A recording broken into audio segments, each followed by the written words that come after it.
Elle a fait mon togier. Abo. Abo vraiment. Amagare. Oh, dis-moi. Papa, où est-ce Yo. Ma cause pilule. Oh, va.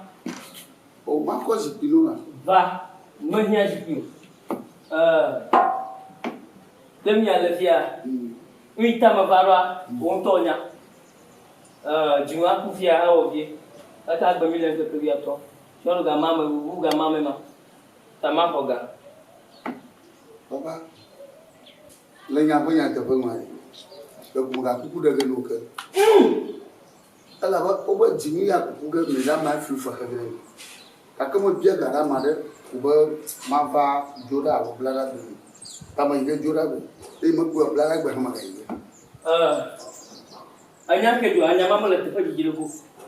Tu gai me ke ko wonye me ga bo ti dia. Adije. Jima kukuga, ejo kuga. Ma no anyi ko ma no ayanu. Ma no anyi, ma no ayanu. Aya afu ya kpenya me le tu ga de me ke. Akonta won adokunya blado afu wo unya dali. Ye ne va holle me ko. Nyama dunzi ke kiatia. Ne le fie de me va toi na beto. Ne me va toi na beto. Bon, amanya bona gbakron papa. Manya bona gbakron. Amuba kwa mwere. Makro mako inola. Mama mungu ona wako wa. Ama mungu kuna wako we. Tukumati moto. Me foma. Ni toko ni. Ni toko ni. Papa. Ba do be lo wo ma do. Ma tu mo tu ma o sa ma jola. Maga gbogbo no ba consider ya mala mo kibirare. Lo mo to kuna ba mama ho amon fa o ya ploma. Do no do wa mama ho sa finya. Ano mu fo be sia gbala. Be sia be ko ano mu fo mala. Ba lo mo to ko ba ma ho sa finya mama. Aji sure mabu. Nelia manya ba lia buku. Na mara kuma mama jama da haye ne. Har ko mo ne. Hawo mo nya. Papa. Ya to ko tori. Nya me de magbefa ho. Me de magbefa ho. Kakari, azu. Papa nya sendia. Mabade, manya ba magbefa ho. Bo.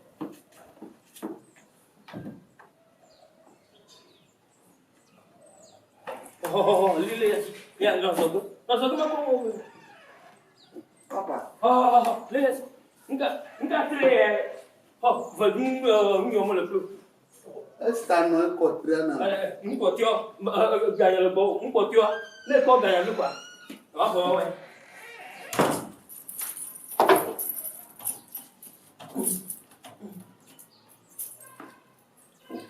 Les corps gagnent bien quoi. Non, un cotio. Quoi, moi? À mon voilà, il y a droit quoi, ma. À mon voilà, il y a droit. Pour finir de me écouter nous.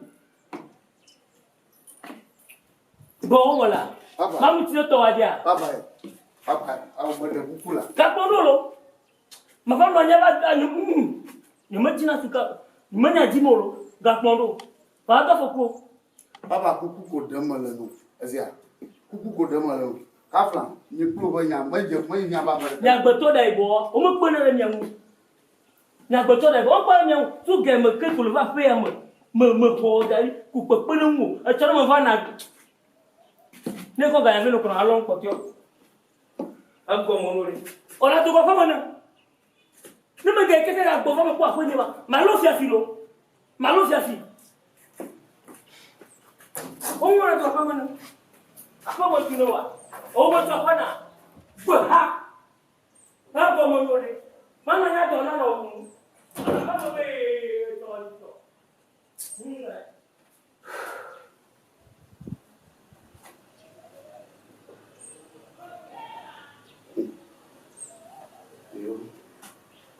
Nouvelle amadou à your plan. Il faut que vous me recommandez les autres sons.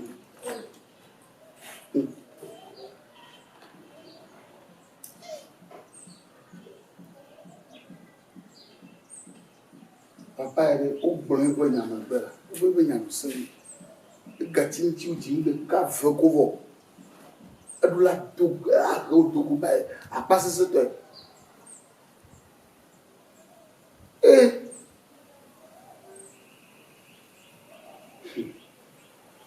après, on y a un mobile à un carême. On a fini à me tuer. Ma ou ma rendu. Yo.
Oh, il y a d'autres mal.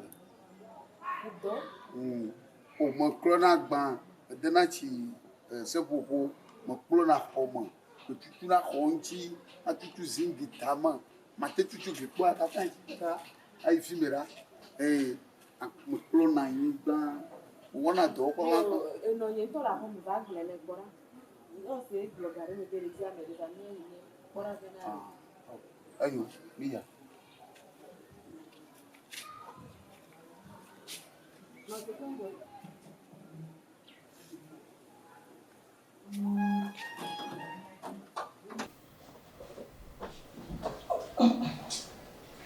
Vas-y, Gabriel. Non. Tu connais pas.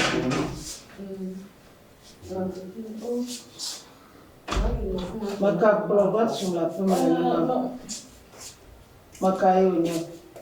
Maman, de quoi que les cigares? Un gazé. Wakala oni. Madame. J'ai vani. Oh, la chitia. Chichi. Madame. Ma papa, papa. Bodo. Chabote. Doniso. Maman, ma ndeko. Doko jina ma. Ado. Mona do. Ma temple khoyama. Atutu kwa makatan. Atutu yonchi. Atutu ya kongu yo katan. Mona mutafan. Me denati flower si ho. Rien. Sebo denati ho. Puna gaso. Banya bateau kuku. Todiwu. Banya kuku. Puna keteke. E ya mo bula si wa mata kwe. Akorde ma di safa. Fichefi ebe ya. Me yina shima. Melena chine de view, melena chine magawo. Ya dokata ko nyamoni. me dona mododo, me zona zonli, me pona miziki, me pona miziki. Koreka koto bomo koreka. Wala me ya kokete ke gapo, pipa gapo, kokete ke gapo ale. Apere. Alors toji voire a chapo alo vafia. Dozi ano shiwa yeta. Ne to asinya. Amedi. Ebi alo dona. Do mi kona kwa mawaya. Ya ko dona, ya to ha mi do laji. Ya no ko pele nyatia. Ano chida se popo na mi. Ano apa ma popo na mi.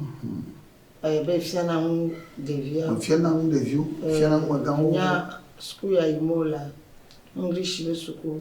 Mo fiana ye vugba English to. Fiana ye vugba français to. Fiana ye vugba Germany. Mo fiana ye vugba chinois, Chinese hin hon. Mo fiana o.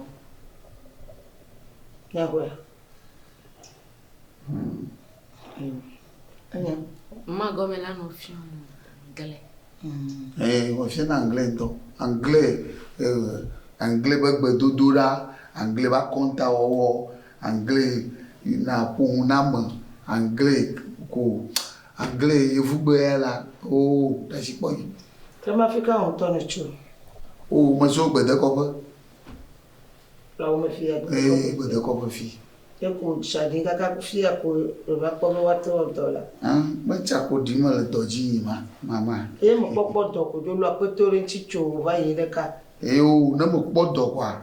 Ale mi awe ba si shirika ko ke ba ta pete ni. Le ta pete le ko pa lo. O ma de ri agbo.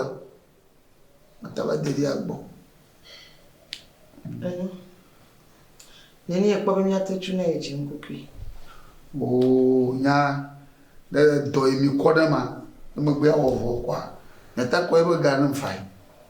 Donya igromi la ba to mo la ma ko ko na ma pe ma mla de fio ma ba ejano ti mu sokufu awo Ti sabo ano apa mo be de no no gbopon ano de via be npapla alo nfiafia ano gbopon e woni ni ma o mo ton pe ko e ka ha be ga ko pe o mo do re ko ayi ko ne gbe ehian kwa ma o do re sha de sare la pa ni be ni e pa ma teno tutu na eji nkukwi o ga kata ko yi abe ni nene o ga ine kono kwa ya ma ho ni mo to nyare ka ko je be ma nyon to ko la fam na ni e pa wa chu na eji nkukwi ma o mama nyanyo le sana un videlo mama de ko ko to gu vena mo ho ga na ko ko to gu bla vena mo ho de ka ja ko la mo fam de ka ka ma ho ko to gu bla vena to ko bla vena ya no ko to ko jiunda ka ma we Ifia ejano nyagbo chi maru jano yinya no papa.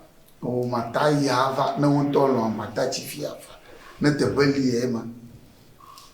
Ela na parenti e kwa me jiro ko ma.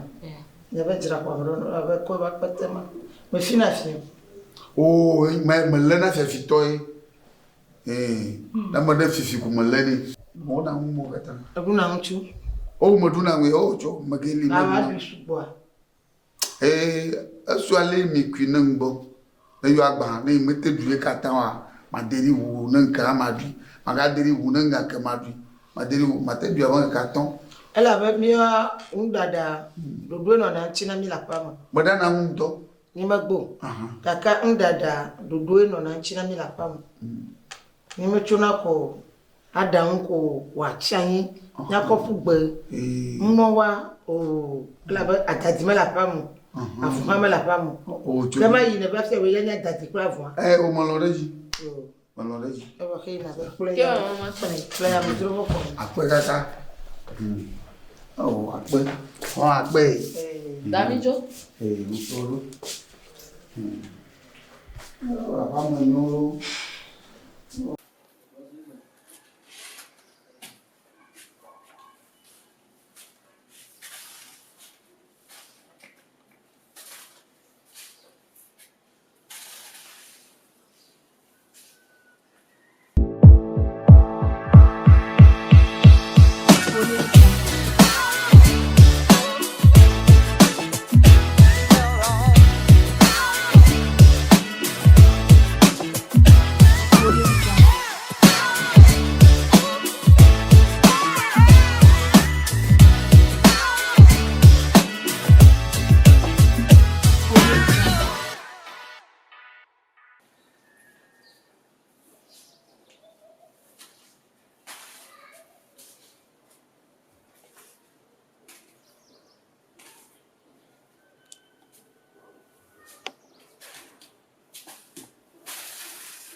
Papa.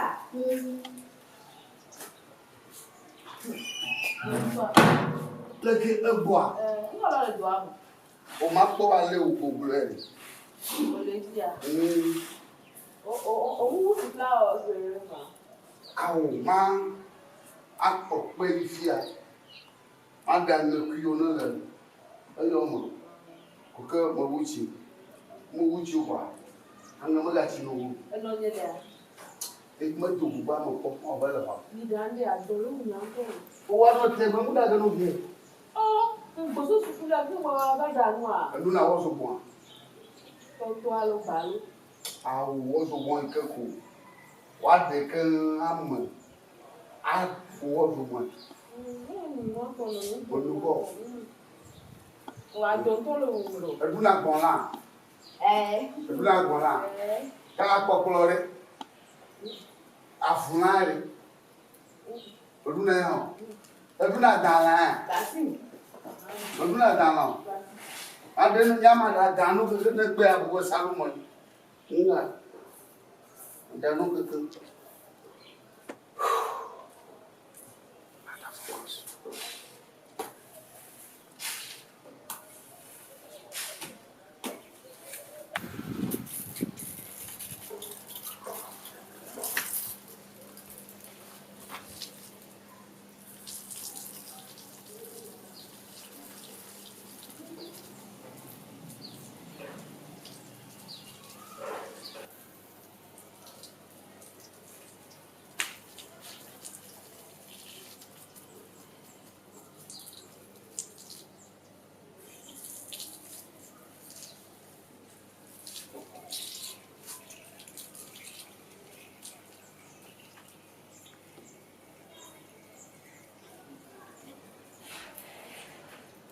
On est English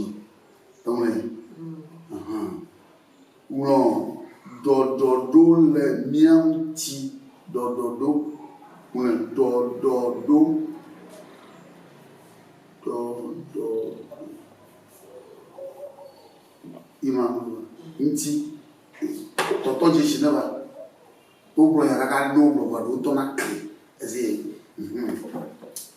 iya afin kala mulai afin kala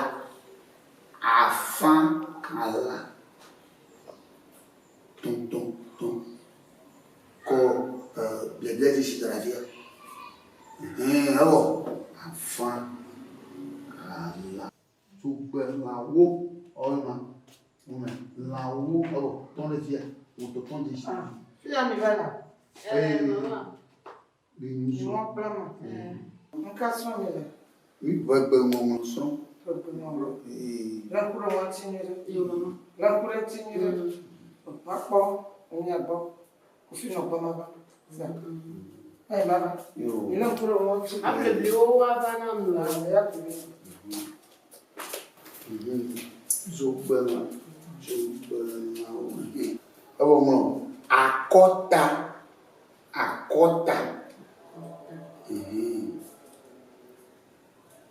Yang akota fi abasia fi yawa onya akota. Akota yufi. Ya, abasia yang akota. Tata no ataha.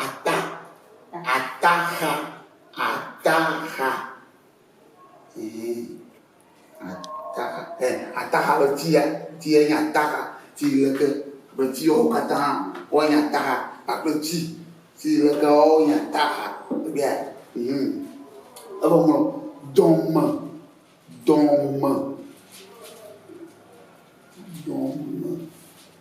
bo sia domer me dire si que quoi azu angom domer que tia ke ngom tia ina kota ataha bertio ataha sio kata ataha au mbedo me masinya vai tia ataha abo mlo egbitori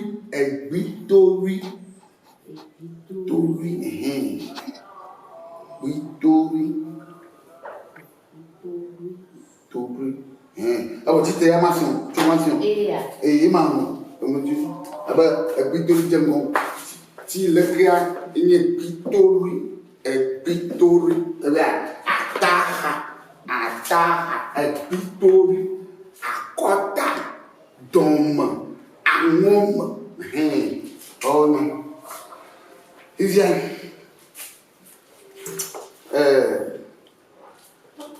Nango. Unchu.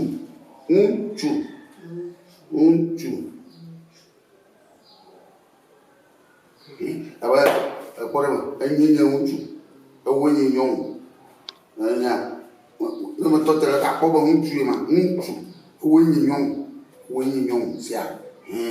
Unchu nyenya. Ewenyi nyong. Ezi.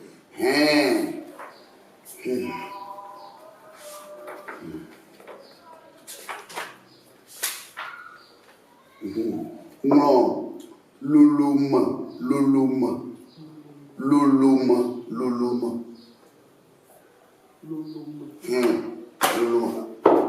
D'attends, je reviens. Ah bon, tout est massé, non? Na jeng kopi ni kan. Wah, apa sih dia? Victory, lulu Malaysia. Ata, Victory, tí ọlọ́run àlèmọ̀ ẹgbà tí ẹ akọ́ta má sọ pé akọ́ta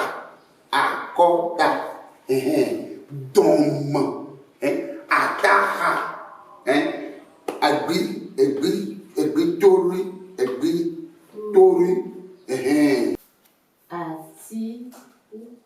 àti fúfú èwú.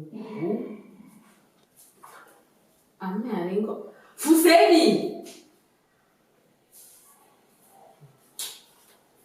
Et vous? Fousseni. Foussé et Khalema. On va programmer name. On va. Tu dois bien les soigner avant ou quoi?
Fousseni.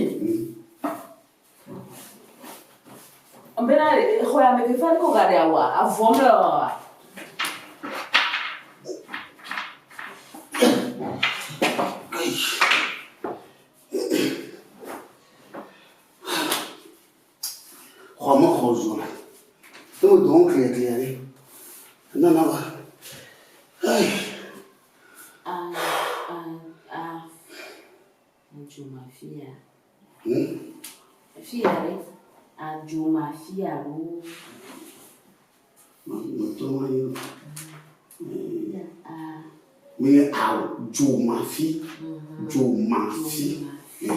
Ati koko doju ere.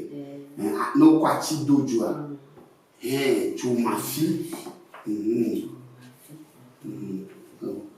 Kaya la kaya. Ati pupu. Aw, ati pupu. Pourquoi alors mano fien. Mano fien. Ega popo. Menye ega popo. Kapokpo. Kapokpo. Kapokpo. Kapokpo. Kapokpo nana be. Owona.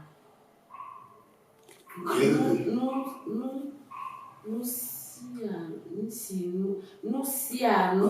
Unajono. Kapokpo nana bo. Owona nusiano. Kapokpo nana be. Owona nusiano. Owona nusiano.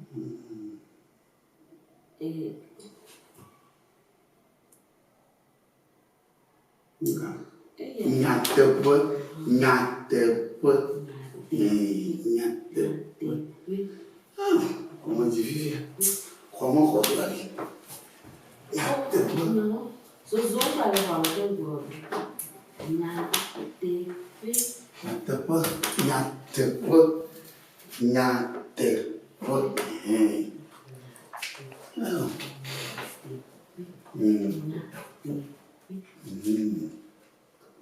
Nyatepe toto. Te bayu. Te ngoli. Quoi? Non, il est dans un héros. Non. Nyatepe toto. Alors tout. Nyatepe ntonto. Nyatepe ntonto. Ntonto. Relativement confiance. Attaque. Atalulu. Apa attaque. Atalulu. Atalulu.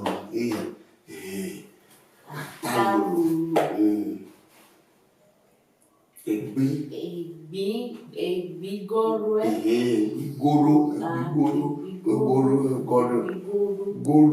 Goro akota. Bele. Dia na atunya. Bo bigore atalulu. Abo atakie dia. Dia akontarasi. Oh, tu viens. Bonne action. Ne m'assieds-moi. Tu sais, d'accord, le l'amour dit voilà femme noire. Ah oui, tu es là. Ngubwe. Fousseni color ma. De taquet. Oh yo ah, on va faire ça. Action, tonton. Ah wow. Nangmen. Comment de taquet nous na. Oh Fousseni pas. Comment de taquet. Ah Fousseni pas.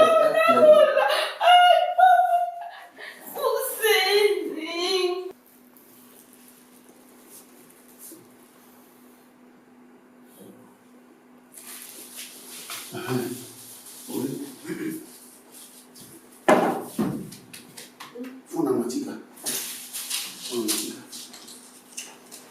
Mais il y a un de fils les quoi.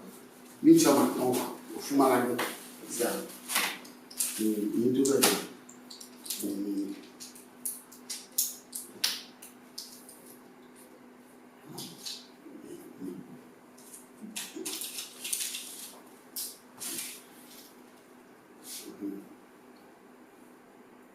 Yare ajoji nan bare magbinin no kaka sa vivia ajoji nan to kablini ulu kablini no gidi ulu o to ube nan ube mi chama to bebe sa mi chama to sa ma chuchu ni programme ma ba sa kablini no ulu ale ne to kaka ni wo kaka ba do vivia kwa ovo c'est ma chuchu programme ma oh mon canolito bon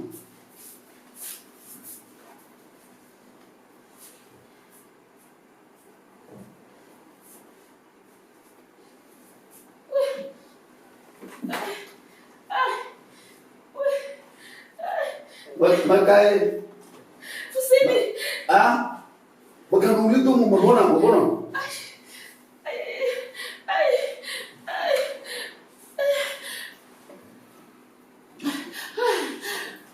Bapak bakal itu mau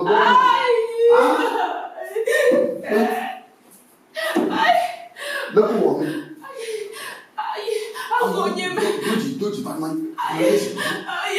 Non, tout là, continue.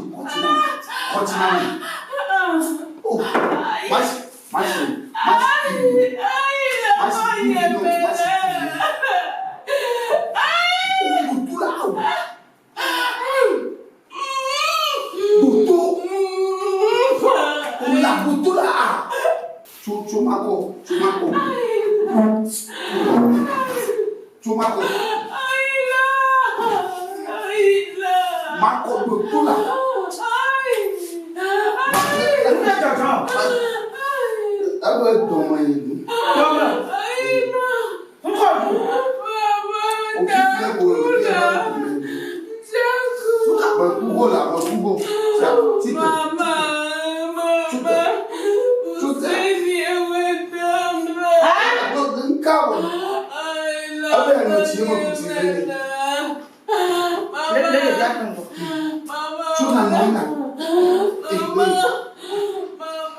Fousseni do fune yo kwa tikene.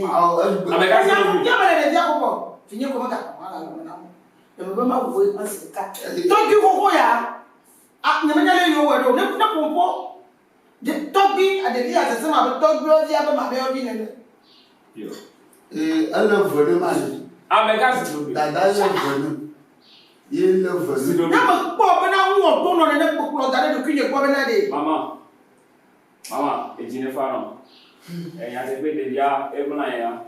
Wa ya yo lo kitao. Ya me do kitao. Aba kokwe.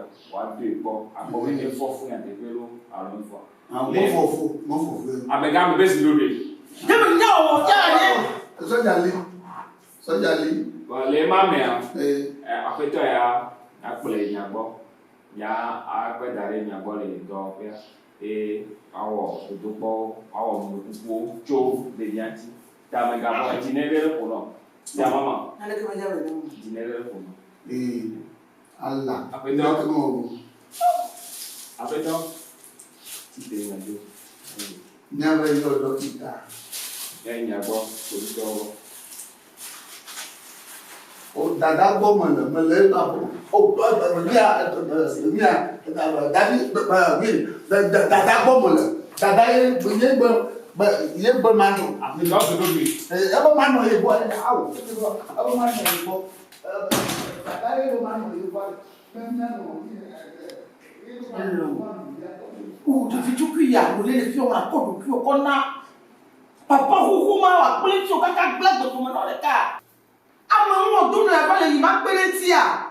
Il va danger finir de ta fille, quand elle a signé. Il va danger de Diana de Kéa. Oh, ou de vitu kuya, pourquoi ma Kéa? N'a quand tu as pendant caca dans ton bon, pas pour moi. Caca n'a pas blague dans ton mot.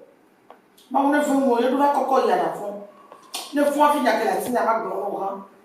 Donc tu as et il m'a coupé bébé. Fima wakuti. Papa ya fima ya wakuti.